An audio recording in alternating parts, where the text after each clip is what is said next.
Voilà, donc je vous présente une matrice A, indiquée par son symbolisme habituel, soit un crochet, enfin des crochets, parce qu'il y a le crochet gauche et le crochet droit, ou les parenthèses. On n'a pas à faire un calcul de déterminant, mais on a à faire un calcul de... Enfin, on a à faire un déterminant. Se présente devant vous un déterminant. Ce déterminant, c'est un tableau de notes qui est rectangulaire. Rectangulaire, composé de lignes et de colonnes, et exactement de 3 lignes et 4 colonnes. Ce qui veut dire qu'elle est rectangulaire. Donc on dira que le genre est 3 x 4. 3 x 4, on commence par les lignes et puis les colonnes. J'aurais pu écrire aussi 3,4. Hein. Ben, on comprend aussi. 3,4, c'est aussi 3 lignes, 4 colonnes. Mais bon, l'écriture, généralement, c'est 3 x 4. Donc on a une matrice rectangulaire. Si j'avais une matrice carrée, bien sûr, on parlerait de matrice carrée. Enfin, si on avait le nombre de lignes qui est égal au nombre de colonnes, si on avait 3, 3 ou 4, 4, on aurait ce qu'on appelle une matrice carrée. Or ici, c'est pas le cas. On a une matrice rectangulaire. Mais si on a une matrice carrée, on parle plus de genre, mais on parle d'ordre. On parlera d'ordre n, c'est-à-dire que c'est une matrice carrée n fois n. N lignes, n colonnes. Quand je dis n, c'est de Nestor. Hein. Nestor ligne, Nestor colonne. Hein. Voilà, donc c'est les mêmes, c'est deux lettres identiques. Hein. C'est n fois n, c'est ça que je veux dire. Parce que la lettre n et m sont presque des lettres, je veux dire, bon, qui sont semblables en écriture. Hein, il y a un pont en moins, n avec le nez, et m avec la bouche. Hein, n, on entend le n avec le nez, et m avec la bouche. Voilà, donc le problème, parfois, il y a personne qui n'entend pas, donc il faut nécessairement leur dire au travers d'un codage, tel que l'identification avec un nom tel que Martin, Nestor, ou un objet, ou alors des lettres grecques, au travers des lettres grecques. Ou un codage spécifique, hein, zebra, alpha, voilà, ou des lettres grecques ou autres. Voilà. Bon, ceci étant dit, c'était pour la petite histoire, donc j'ai bien mis n et n si il y avait lieu d'avoir, si c'était une matrice carrée, mais ici ce n'est pas une matrice carrée, c'est une matrice rectangulaire. Donc on parle de genre n, m fois p. N, c'est le genre n fois p. Voilà. Ceci, c'est pour ce qui est posé ici. Maintenant, on pose une question, c'est rechercher le rang. Rechercher le rang de A. Alors oui, bon, voilà une nouvelle notion qui intervient dans mes vidéos. Bon, j'ai rarement parlé de rang dans mes vidéos.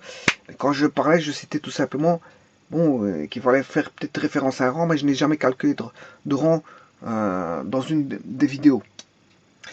Et bien justement, cette vidéo aussi va concerner le rang d'une matrice. Et on sent le besoin de parler de rang. On sent le besoin de parler de rang. Parce que quand vous entrevoyez les espaces vectoriels, dans les espaces vectoriels ET plus sur un champ K plus fois, ben on parlera assez souvent de combinaisons linéaires. Les combinaisons linéaires, interviennent énormément. Mais les combili font intervenir des systèmes d'équations. Et les systèmes d'équations font intervenir des combili. Donc voilà, la boucle est bouclée. On a des combili. On fait intervenir des systèmes d'équations. Et nous revoilà plongés dans des combinaisons linéaires. Voilà. On part de combili. On est à la recherche de valeurs. Un système d'équations nous aide pour trouver ces valeurs afin d'établir une relation s'il y a lieu d'une combinaison linéaire. Voilà que l'outil système d'équation nous aide fatalement, mais qu'il a introduit des notions aussi de combinaison linéaire. Donc ça veut dire que la boucle est bouclée. On part de combili pour revenir sur des combili, pour retravailler sur des combili au travers de systèmes d'équations. Ouais, mais ça veut dire qu'on a en présence des systèmes d'équations et que les systèmes d'équations, il y a deux cas de figure qui peuvent se présenter. Soit c'est possible de résoudre l'équation et de trouver. Je rappelle qu'un système d'équations peut se mettre sous forme de matrice. Hein. AB, A fois B. Ou ici, c'est pas B que l'on a, mais ce sont des inconnus. A fois X égale B. Avec, par exemple, dans le cas général, M équation à N inconnu. Martin équation à Nestor inconnu. Et là, pour que le produit soit possible dans les matrices, eh bien, il faut que j'ai NN. Mais comme on n'a qu'une voilà, qu'une rangée de... je vais mettre des fois pour éviter de mettre des virgules. Voilà. Donc ici, je vais remettre des fois. Donc, voilà, j'ai une matrice A qui est la matrice des coefficients. La matrice des coefficients, des constantes réelles qui se placent à côté des variables. On a la matrice des variables qui sont les inconnus. Mn, n fois 1. Voilà. Le produit bien possible. On a bien une matrice matrice colonne d'inconnus. Et en résultat, on a une matrice qui est une M fois 1.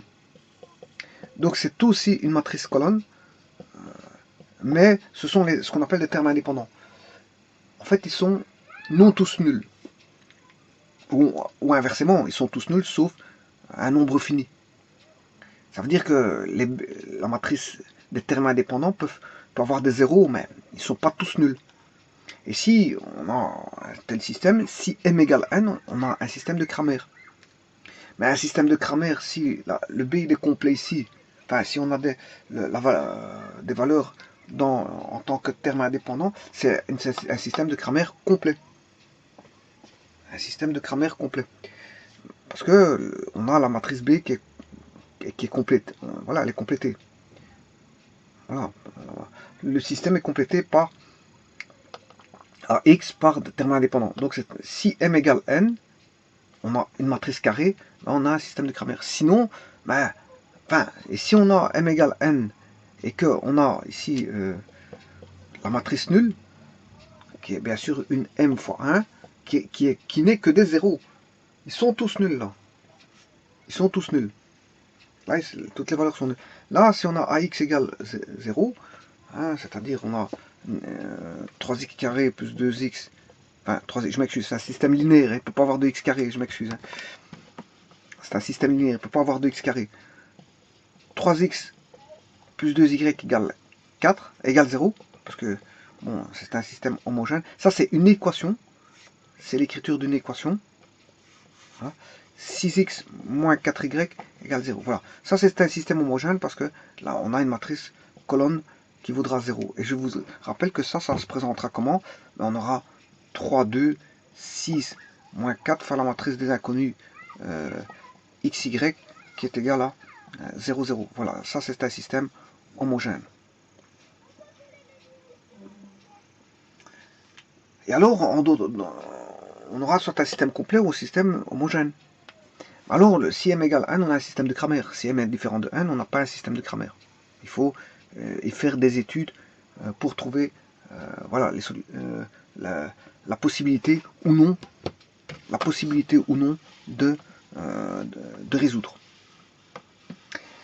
Donc un système d'équation, quand elle se présente, soit elle est possible, soit elle est impossible.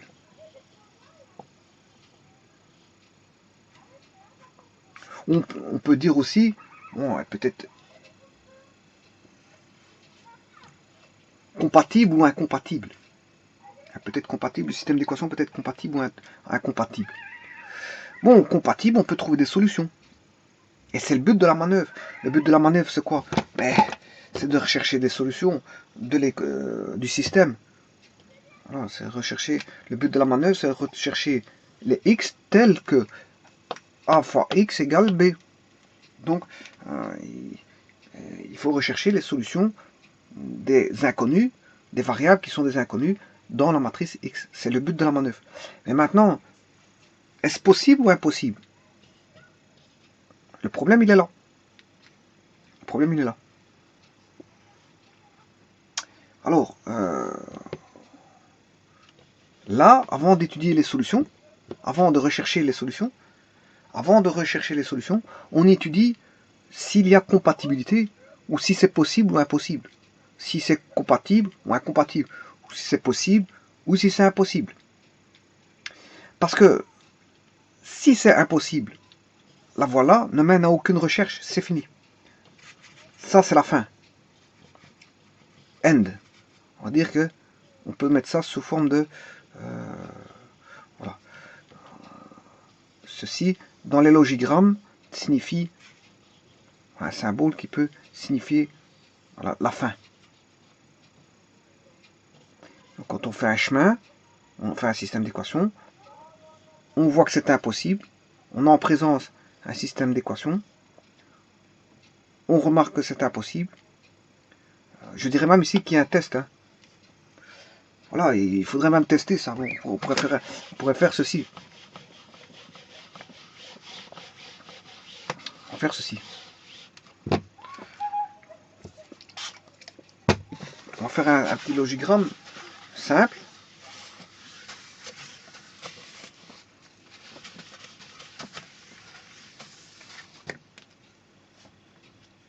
Alors, je débute ici. Voilà mon start. J'ai la présence, l'introduction d'un système d'équations, de m équations à n inconnu, m de Martin équation à n Nestor inconnu, et puis je teste.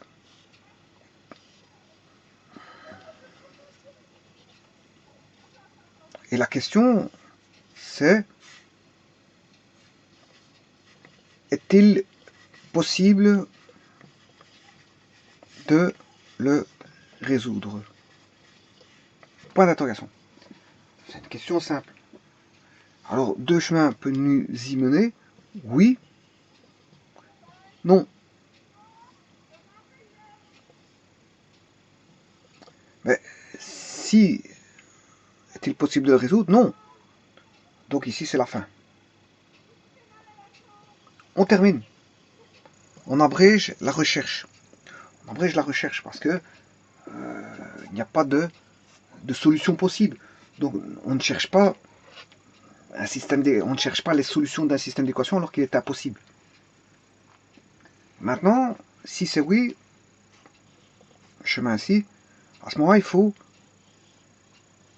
traiter pour rechercher les solutions. Et c'est pas ce qui manque. C'est pas ce qui manque. Il y a de nombreux outils qui permettent de traiter le type d'équation que vous aurez en présence ici. Parce qu'on peut avoir un système de Cramer, on peut avoir d'autres systèmes. Et il existe différentes manières de résoudre des systèmes. Il y a les systèmes par substitution, les systèmes par élimination de Gauss. Gauss qui a apporté énormément pour les systèmes d'équations. Hein. Le système de Gauss, le système de Gauss-Barreis, le système de Gauss-Jordan, le système de Cramer, si on a affaire à un système m égale n, système de Cramer, et ainsi de suite. La méthode par substitution, des méthodes graphiques, des méthodes par les combinaisons linéaires que Gauss utilise énormément. Voilà. Donc, il existe de nombreuses techniques de résolution de systèmes d'équations. De toute façon, le but premier du traitement, qui est en fait la résolution du système d'équations par une technique que je vous ai dit, hein. Ben, il existe pas mal. on peut traiter à l'aide de Gauss, Gauss-Barrès. Voilà, je sais pas comment ça s'écrit Barrès, enfin bref, je devrais aller voir sur internet, mais voilà, je peux aller voir, enfin, moi, je peux aller voir sur internet, hein, mais bon, je ne le fais pas ici. C'est une erreur, bon, vous corrigerez, c'est Barrès. Attends, comment ça s'écrit, je n'en sais pas plus. Voilà. Alors maintenant, il y a Gauss-Jordan.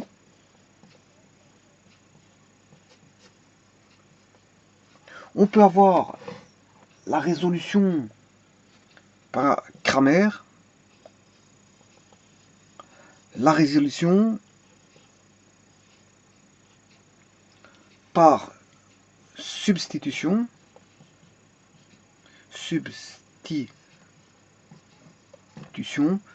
la résolution par graphique, hein. La substitution par combinaison linéaire. Voilà, donc c'est pas ce qui manque, les techniques, c'est pas ce qui manque pour résoudre des équations. C'est pas ce qui manque. Donc il existe des techniques, hein. Voilà, on peut résoudre les équations de différentes manières. Alors je mettrai 3 petits points, parce qu'il existe beaucoup de techniques de résolution. Le but du traitement, c'est de rechercher les solutions. Voilà. C'est de rechercher les solutions et bien sûr de les éditer. Éditer les solutions, et bien sûr là, on a atteint la fin. Donc la recherche est toujours, si vous voulez, la même. Est toujours la même. On débute, on a la présence, l'introduction. Ça, c'est pour l'introduction, l'affichage. Hein. Quand on met des parallélogrammes comme ça, c'est l'introduction, l'affichage. Un rectangle, c'est un traitement. Bon, si on a un losange, je ne l'ai pas bien dessiné, mais enfin bref, un losange, c'est un test. Voilà, et là, l'espèce de bulle ici, ben, c'est pour dire qu'on est à la fin. Bon, mais ici, il y a une redondance. Hein. Vous remarquerez qu'il y a une redondance. Donc, pour éviter cette redondance, c'est parce que j'avais commencé à le mettre ici. Hein. Bon, quand on a une redondance, bien sûr, on évite les redondances et on peut, pour avoir qu'une seule fin, et ne pas en avoir deux, ben on fait ceci. Voilà.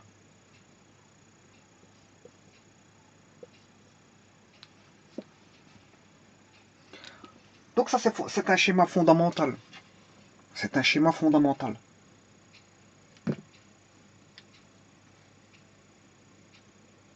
Donc je rappelle, donc on a start, début. Ouais, ici comme je l'ai mis en français, fin, je dois mettre début ici. Hein. Parce que si je mets start, je mets end. Start, end. Voilà. Donc ici j'ai un système d'équations. J'introduis un système d'équations. Un système d'équations de m équations linéaire bien sûr. Hein, linéaire à un inconnu. Ce sont des équations linéaires. Il n'y a pas de x carré, il n'y a pas d'x cube, ni quoi que ça.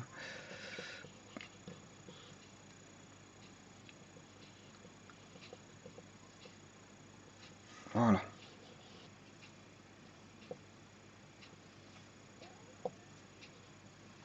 On a un système d'équations donc composé de m équations linéaires à n inconnues. Bon, mais m peut être égal à n. Hein. Vous comprendrez qu'il peut y avoir égalité entre les deux. Mais c'est pas forcément égal.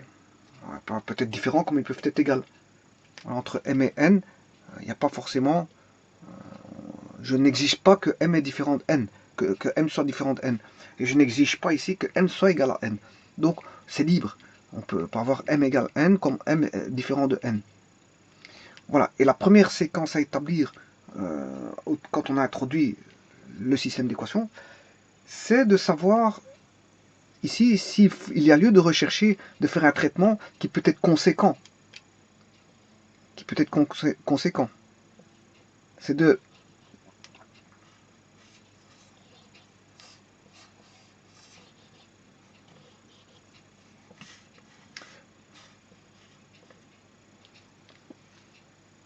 Voilà, c'est de traiter... Est-ce que le système est compatible ou pas? Est-il possible de le résoudre? Est-ce que le système est possible ou non?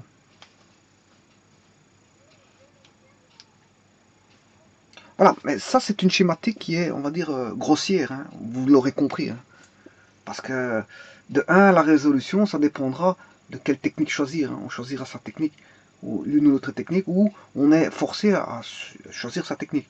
Donc, vous voyez que tout ce cheminement-là, je dois traiter à part. À part, il y a des algorithmes pour ça. Derrière tout ça se cachent des algorithmes. Hein. Bon, voilà, ce sont des algorithmes qui sont cachés. D'ailleurs, pour programmer ça, ben, si vous voulez faire un programme qui résout les systèmes d'équations, il n'y a pas de problème. Les algorithmes existent déjà, il suffit d'aller les rechercher. Ça existe déjà. Voilà, c'est des algorithmes qui existent déjà. Vous n'avez pas recréé le monde. Les algorithmes, vous allez les chercher. À moins que vous voulez passer votre temps, à ce moment-là, il faut chercher pendant plus longtemps pour retrouver tous les algorithmes. Mais bon, les algorithmes existent. Il suffit de les utiliser. Donc en fonction de la méthode de résolution, on va chercher l'algorithme qu'il faut. Et lui, il va calculer et vous éditer les solutions. Donc ceci existe, c'est existant. Hein. Voilà. Donc vous introduisez les équations. Si c'est possible, oui, vous résolvez. Il y a une étape de résolution qui est la plus ardue. Et puis après, bon, vous éditez les solutions. Quand je dis ardu, c'est parce qu'il y a différentes techniques. Donc fatalement, il faut programmer chacune des techniques. Hein.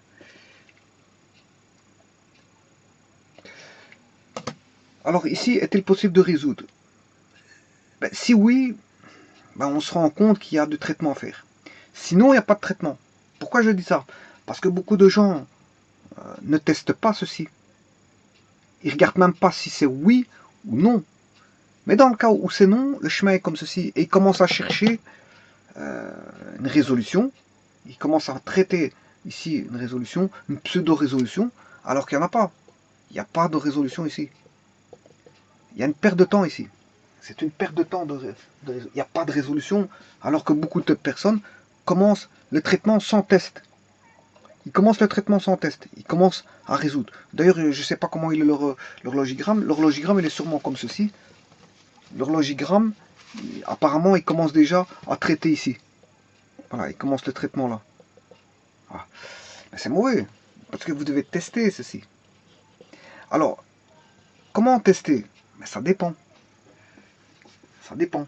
Si vous avez un système de m équation à un inconnu, eh bien, on a ce qu'on appelle un système de Cramer. Et là, déjà, avec un système de Cramer, eh bien, le déterminant de A, il faut tester le déterminant de A. Est-ce que le déterminant de A égale 0? Si on a un système de Cramer, bien sûr, m égale n, est-ce que le déterminant de A égale 0 est différent de 0? Je m'excuse, différent, parce que j'ai mis le oui par là. Est-ce qu'il est différent de 0? Oui, donc on sait traiter. S'il est différent de 0, dans un système de Cramer, supposons que m égale n, j'arrive ici, j'ai introduit m égale n, j'ai un système de Cramer, ben là, on parlera, c'est le déterminant de A qui va déterminer si c'est possible ou impossible. Si le déterminant est différent de 0, non, ça veut dire qu'il est égal à 0, c'est impossible, on retourne ici. On ne sait pas traiter. Pas de solution. Pas de solution. Ouais, mais ça, c'est si on a un système de Cramer complet ou homogène. On s'en fout. Un système de Cramer. On a un système de Cramer, soit système de Cramer complet, ou un système de Cramer homogène. Peu importe s'il est de complet ou homogène, le système de Cramer. Voilà. Donc, avec le déterminant de A, je peux choisir mon cheminement. Pour un système de Cramer, c'est-à-dire pour m égale n. Maintenant, si m est différent de n, là, ce n'est plus le déterminant qui va déterminer, c'est plus le déterminant qui va déterminer si, d'ailleurs le déterminant vient de là, hein. Déterminé, déterminant, déterminant. Vous entendez bien le mot déterminant? Déterminé. Ça vient de là. Le déterminant va déterminer, pour un système de Cramer bien sûr, si il y a possibilité de résoudre le système d'équation. Maintenant, si m est différent de n, c'est plus les déterminants qui prennent la place pour voir si c'est possible ou c'est pas possible. Là, on parle à ce moment-là de rang de matrice. C'est le rang des matrices qui vont parler. C'est le rang des matrices qui vont parler. Alors, je pense au fameux, le fameux théorème de Rouchet-Fontenay, un système qui est compatible, si le rang de A est égal au rang de C. Bien sûr, qu'est-ce que c'est que le rang de A? A étant la matrice complète et C étant la matrice augmentée. C, si vous voulez, les C c'est AIJ. Voilà. À ceci, vous rajoutez les B, I1. Voilà, vous rajoutez les termes indépendants. C'est la matrice augmentée, c'est la matrice des coefficients augmentée d'une colonne qui est la matrice des termes indépendants. Alors la matrice A, c'est la matrice des coefficients, je vous l'ai dit. A, c'est la matrice des coefficients. A, c'est la matrice des coefficients. X, c'est la matrice des inconnus. Et B, c'est la matrice comment on appelle ça, des termes indépendants. Et C, c'est la matrice A augmentée, où on a rajouté une colonne qui est les termes indépendants. C'est-à-dire que je vais avoir A11 jusqu'à A1N, AM1 jusqu'à AMN, mais augmenté de B1 jusqu'à B1 jusqu'à BM. Voilà. Voilà, ici on va mettre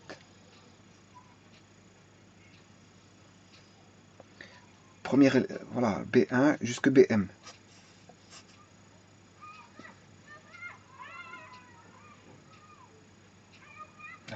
Donc j'ai augmenté la matrice de coefficients. Voilà. J'ai mis les termes indépendants associés. Alors bon, un théorème de Rouchet, si rang de A égale au rang de C, ben on a une compatibilité. Tout ça pour vous dire qu'il utilise les rangs.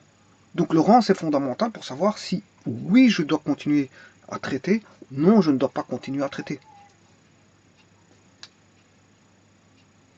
Mais le rang permet aussi de donner aussi la dimension de l'espace vectoriel quant au calcul à un système homogène, un système complet, voilà, pour savoir s'il y a une combine dans les solutions. Vous pouvez avoir K1, par exemple, plus K2, voilà, là on a une combine des solutions. Voilà, j'appelle ça X1, X2, X3, X1', X2', X3'. Voilà. Là, il y a une combinaison des solutions. Voilà, pour savoir s'il y a combinaison linéaire, comment fait-on? Mais on regarde la dimension,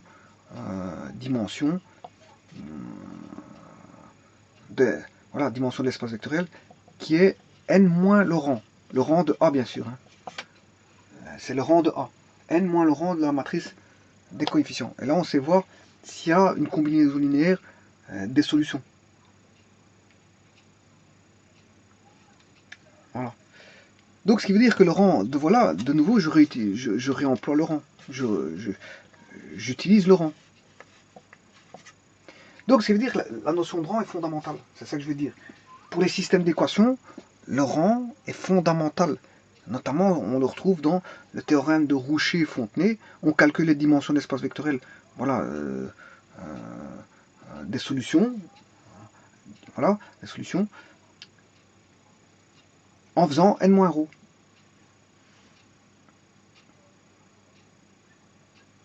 Dans ce cas-ci, la dimension c'est 2. Dimension 2. Donc il y aura une combinaison linéaire, voilà, avec deux. Les valeurs ici seront proportionnelles avec K2, ajoutées avec un ensemble de solutions avec K1, et ces solutions, on va les additionner. On a bien une combinaison linéaire ici. C'est une combinaison linéaire de solutions. Voilà, avec combien de cas qui sont proportionnels, l'un avec x1, x1, x2, x3 et l'autre avec x1', x2', x3'. Mais là, on en aura 2. Mais si j'en avais 3, ça veut dire que la dimension est 3. Si j'en avais 4, cette dimension est 4. Voilà. Et ça, comment on calcule cette dimension-là? Comment savoir que si on a K1, K2, K3, K4, ben vous faites dimension est égale à n-ρ. N-ρ, ρ de A. Donc, vous voyez que le rang est fondamental. Donc, il faut pouvoir savoir trouver le rang. Donc ici, quelque part, qu'est-ce qu'il cherche? Qu'est-ce qui se passe? Est-ce possible? Mais est-ce possible, c'est en recherchant le rang. Hein. Vous devez rechercher le rang. Vous devez rechercher le rang de la matrice. Voilà. Et c'est ça qui est posé ici.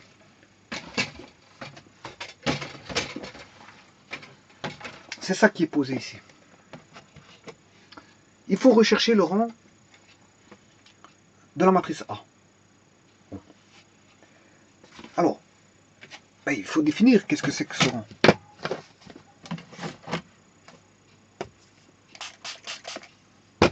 En fait, le rang,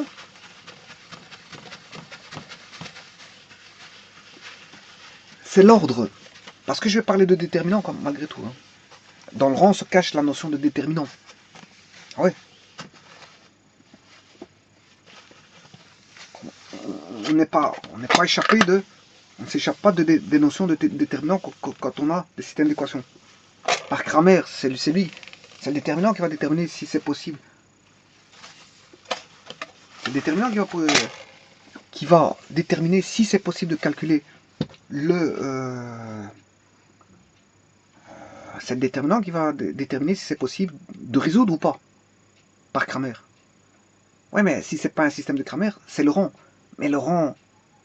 Mais il faut recalculer des déterminants. Mais en se posant une question. Voilà. Donc, mais qui dit déterminant dit ordre et non pas genre.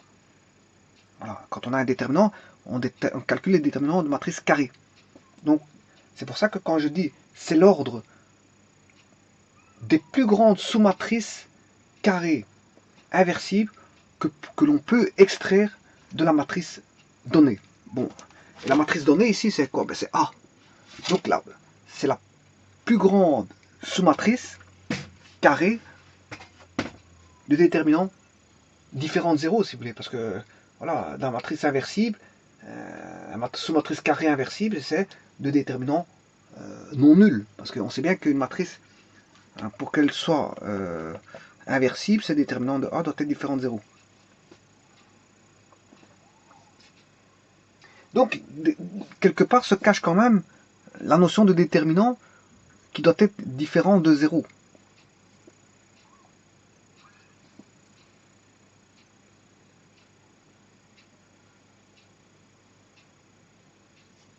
Alors, pourquoi plus grande? Ici, je vais prendre un exemple. Hein. Ici, j'ai un ordre 1. Là, j'étends l'ordre, j'ai un ordre 2. Là, j'étends l'ordre, j'ai un ordre 3. C'est un exemple. C'est un exemple que j'ai pris. Parce que j'aurais pu prendre cet exemple-ci. Là, j'ai un ordre 1. Là, j'ai un ordre 2. Ouais, il faudrait que je fasse avec un autre marqueur. Là, j'ai un ordre 1. Là, j'ai un ordre 2. Je l'étends. Et j'étends. Ici, j'ai un ordre 3. Si je prends cet ordre 3 là, ben, je laisse tomber 2, 3, 1. Donc, c'est la plus petite, enfin, la plus grande sous-matrice carrée extraite, bien sûr, de déterminants différents de 0, c'est-à-dire de déterminants de déterminants différents de 0, c'est-à-dire de matrices inversibles.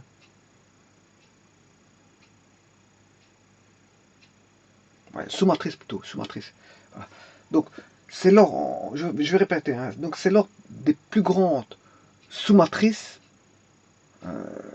sous-matrice bien sûr carrée, parce qu'on parle de déterminant d'une matrice, donc la matrice doit être carrée, c'est l'ordre, ça veut dire matrice carrée, parce que sinon je vais parler de genre, c'est l'ordre des plus grandes sous-matrices carrées inversibles que l'on peut extraire de la matrice donnée. En d'autres termes, c'est l'ordre des plus grandes sous-matrices carrés de déterminants différents de 0 que l'on peut extraire de la matrice donnée. Et le rang, bien sûr, est noté ρ pour rang. Et ici, comme il s'agit de la matrice A, c'est rang de A. Voilà, donc on demande de rechercher le rang de A. Rang de A. Voilà.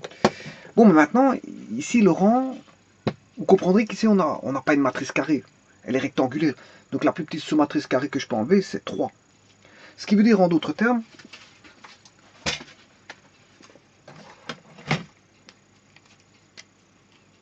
quand vous avez une matrice M fois P, je vais l'appeler C, avec bien sûr P strictement plus grand que M, eh bien vous comprendrez que le rang sera plus petit que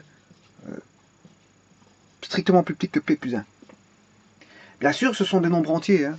M appartient à N, voilà, voilà, sauf 0, et P appartient à N sauf 0. Ce sont des nombres entiers. Donc au-dessus d'une valeur, ben, j'ai un entier qui est le consécutif.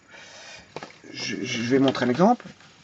Si j'ai une genre 2 fois 5, ben, le rang de cette matrice C doit être au minimum plus petit que minimum ou maximum. Elle doit être au moins plus petit que 3. Oui, strictement plus petit que 3. Parce que strictement plus petit que 3, ça veut dire en dessous de 3, on a 2. Hein. Donc ça peut être une 2 fois 2. Oui, là, avec une 2 fois 5, je peux créer de 2 fois 2. Hein. A, B, C, D, 1, 2, 3, 4. 2 lignes. A, B, C, D, E, F, G, H, I, J. Ben, je peux créer des 2 fois 2. Hein. Moi, je prends ces deux-ci. Je peux prendre ces deux-ci. Je peux prendre ces deux-là. Je peux prendre ces deux-là. Je peux prendre les 2 fois 2. Voilà. Voilà. Donc, quand on a une M fois P, ben, P est plus grand que M. Donc, attention que c'est M plus 1. Je m'excuse, c'est ρ doit être plus grand que M plus 1. Parce que voilà, le P ici, c'est 5. P est plus grand que M. 5 est plus grand que 2. Mais le rang doit être plus petit que 2 plus 1, si vous voulez. Comme M est peut-être le plus petit, ici, plus petit, donc le plus petit plus 1, donc le rang doit être plus petit que 3. C'est-à-dire que je peux former des 2, 2 ou des 1, 1 en tant que matrice carrée. Donc quand vous avez une matrice rectangulaire pour créer des carrés, ben, il faut le rang qui soit plus petit que la plus petite valeur que vous avez, plus 1. Mais maintenant, si j'avais C3, si j'ai pris la colonne plus grande, ici je prends une 4 x 2, matrice 4 x 2, bien, le rang de C, ρ de C, sera plus petit que 3. Donc on peut créer des...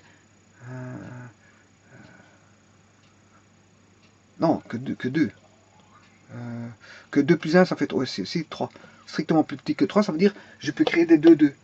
Dans une 4, 2, je peux créer toutes des 2, 2. Des carrés de 2, 2. Voilà. Donc maintenant que vous savez ceci, ben on va faire l'exercice pour celui-là. Voyons voir. Je vais prendre la matrice 2, 5, 2, 5. Donc les rangs vont servir pour voir si, pour extraire des déterminants qui sont différents de 0, si vous voulez. La plus petite sous-matrice, la plus grande sous-matrice extraite de déterminants différents de 0. Voilà. Alors, si j'écris ceci, donc le rang, il est plus petit que, on a dit 1, 2, 3, 4, 1, 2, 3, 3 plus 1, ici, on va prendre 3 plus 1, ça fait 4, le rang est plus petit que 4, donc je pourrais créer des 3, 3. Je pourrais créer des 3, 3. Bon, je vais créer ces 3, 3, 2, 5, 3, voilà, je vais calculer les déterminants. Hein. 2, 5, 3, 2, 5, 3, 3, 1, 2, 3, 1, 2, 1, 9, 4.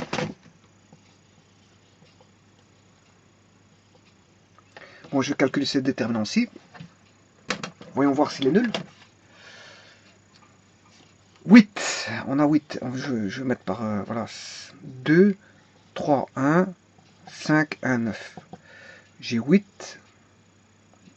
Plus 10. 3 fois 3, 9. Plus 81. Moins 3. 2 fois 2, 4. Fois 9. 36. 4 fois 5. 20. 20 fois 3, 60. Alors, je vais faire l'addition ici, et voir combien ça vaut, et puis je vais totaliser les plus et les moins. Alors, ça fait 91, 91 plus 8, 99. Moins 96, moins 99. On a le déterminant ici qui vaut 0. Bon, recherchons un autre. On va prendre, pour l'instant, je vais rechercher un autre. C'est pas dit que, bon, voilà. Donc on a pris 2, 5. J'ai pris la première colonne, deuxième colonne, troisième colonne. Je vais prendre la première colonne, deuxième colonne, quatrième colonne. Je vais prendre 2, 3, 1, 5, 1, 9. Et je vais prendre la dernière colonne, 1, 0, 2.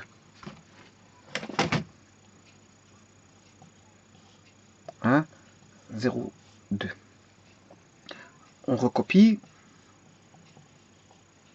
Voilà, faisons ce qui fait 2 fois 2, 4, 0, plus 27. Moins 1, 0, 3 fois 5, 15. 15 fois 2, 30. Alors, 27 plus 4. Attention qu'ici, c'est moins 30. Hein. 27 plus 4, 31. Et ça, c'est pour les positifs. Et les négatifs me donnent moins 31. Voilà. Donc, j'ai 31, moins 31, ce qui fait 0. Bon. J'ai pas réussi mon coup de trouver un déterminant inversible. Pour l'instant, les deux déterminants là, ils valent 0. Ils ne sont pas inversibles. Hein. Ils sont pas inversibles. Bon, on va continuer notre petit bonhomme de chemin. On a fait celui-ci, on a pris les deux là avec celui-là, les deux là avec celui-là. Donc avec ceci, c'est terminé. Ben, moi, je vais prendre la dernière possibilité, c'est celle-ci. 5, 1, 9. Donc j'ai fait une. J'ai pris ces deux-ci, celui-là. Voilà, j'ai pris ces deux-ci et celui-là. Ces deux-ci. Ouais, je vais le noter parce que c'est vrai que A, B, C, D. Là, j'ai pris ABC, ABC et ABD. Bon, maintenant, je vais prendre... qu'est-ce qu'on peut prendre? Je vais prendre BCD. BCD. Voilà. Alors, le B, 5, 1, 9. Le B, c'est 5, 1, 9. Le C, 3, 2, 4. Et le D, 1, 0, 2. On calcule. Bon, je vais par Sarus. 1, 9, 3, 2, 4. 2 fois 2, 4. 4 fois 5, 20. 0, plus 4. 2 fois 2, 4 fois 5, 20. 9 fois 0, 0, ça fait 0. 9 fois 1, 1 fois 4. 9 fois 2, 18. 0, moins 6. Ce qui fait 24, moins 18, ce qui fait 6. Moins 6, ça fait 0. Voilà. Bon, recherchons encore un autre. Pour l'instant, voyons si on n'a pas un autre. Déterminant non nul. Pour l'instant, ils sont tous nuls. Est-ce qu'il n'y en a pas un autre? Donc j'ai fait A, B, C, A, B, D.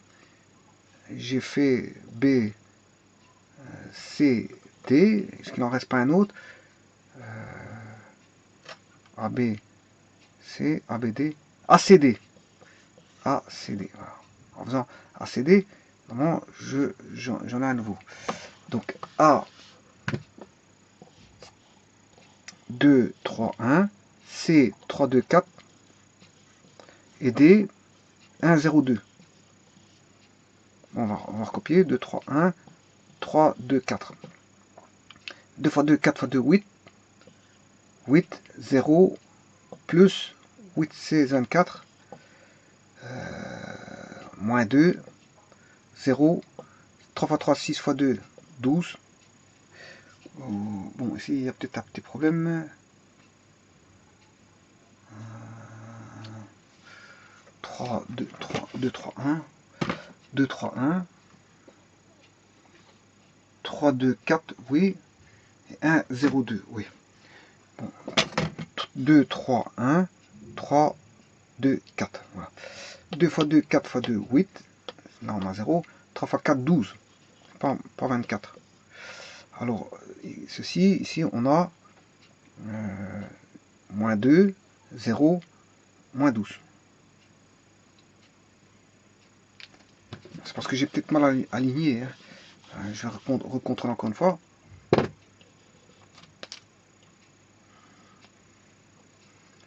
Alors, on va recommencer. Donc ici, je vais remettre le 2, le 3, le 1. 2, 3, 1, 3, 2, 4. 2 fois 2, 4 fois 2, 8.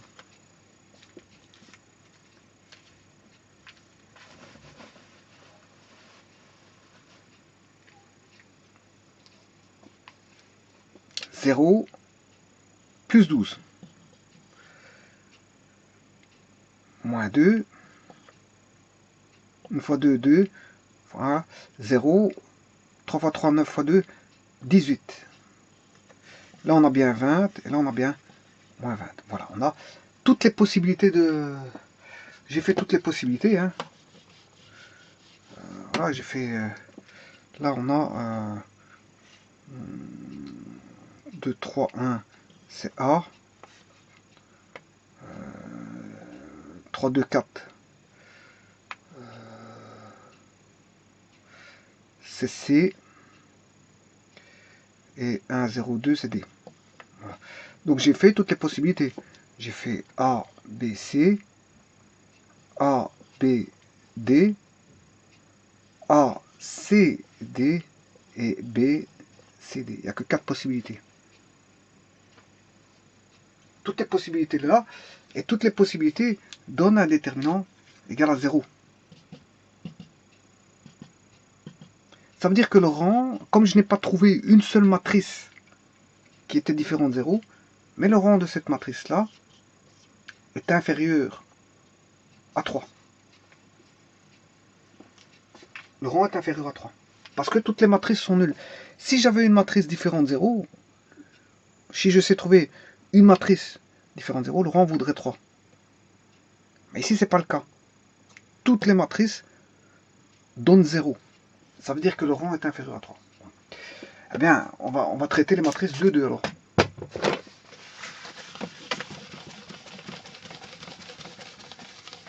On va traiter les matrices 2 fois 2.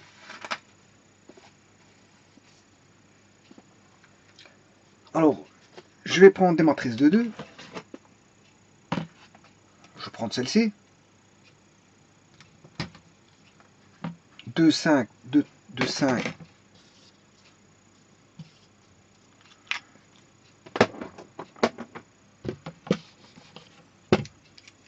2, 5, 3, 1. Je calcule les déterminants. 2 moins 15 égale moins 13. Différent de 0. Voilà. Là, donc le rang vaut de A égale à 2. Puisque j'ai su trouver une matrice carrée de déterminants différents de 0. Le restant, je m'en fous. S'il y a des 2 qui font 0, je m'en fous. Hein. Là, on s'en fout. Comme on dit en anglais, don't care. Don't care. Si il y a un déterminant, bien sûr 2 fois 2, qui est égal à 0, on s'en fout. Parce que là, j'ai trouvé un déterminant de A, parmi tous les déterminants carrés, un qui était différent de 0. Le restant, je m'en fous qu'il fasse 0 ou pas. Mais malgré tout, je peux regarder. Hein. Je peux regarder, c'est pas un problème. Je peux regarder celui-ci, celui-là, ces deux-ci, ces deux-là. Ça fait 10 moins 3, ça fera jamais 0. 0 moins 2, c'est ce qui fait 0 moins 2, ça fera jamais 0. Celui-ci, 18 moins 1, ça fait 17, ça fera jamais 0. 4 moins 18, ça fera jamais 0. 4, voilà, ici il y en a une qui vaut 0. Voilà. 2 fois 2, 4. Ah non, non. 4 moins 4 fois 0. Ça fera pas 0. Si je prends celui-ci, celui-là, celui-là, celui-là, 2 fois 2, 4, moins 9, ça fera pas 0. Je vais prendre celui-là et celui-là. Ça fait 2 fois 0, 0. Ici, je recalcule 2 fois 2, 4. 4 moins 9, ça fera jamais 0. 2 fois 0, 0. 0. Et 3 fois 1, 0 moins 3, ça fait... Voilà, je peux trouver une qui fasse 0, mais je m'en fous. On s'en fout. On a trouvé une matrice qui était différente de 0. Donc, le rang, même si les autres, il y en a qui veulent 0 et qu'il y en a une qui ne vaut pas 0, ben c'est celle qui ne vaut pas 0. La plus petite sous-matrice extraite, enfin la plus grande sous-matrice extraite de déterminants différents de 0, c'est-à-dire une matrice inversible, est de dimension 2. Même s'il y a des autres qui ne sont pas inversibles, j'en ai trouvé quand même une de 2 qui est non inversible. Donc le rang, c'est 2. Même s'il y en aurait des autres qui ne sont pas inversibles. Voilà, donc le rang ici, de la matrice, le rang de la matrice A, égale 2. Bon, et ceci, ça peut servir pour dans les systèmes d'équations. Comme vous avez compris, c'est dans les systèmes d'équations qu'on utilise ceci. Bon, maintenant, il y a des techniques hein, pour calculer le rang. Ici, je vous ai montré comment voir la chose, le rang. Mais en vérité, il y a des techniques. Hein. Bon, vous comprendrez qu'on ne fait jamais l'essai comme ça de prendre des sous-matrices pour voir si le déterminant vaut 0 ou pas. C'est pas comme ça qu'on fait. Il y a une technique. Il y a une technique voilà, d'élimination, hein, comme celle de Gauss, qui permet de voir ça. Voilà, je vous remercie.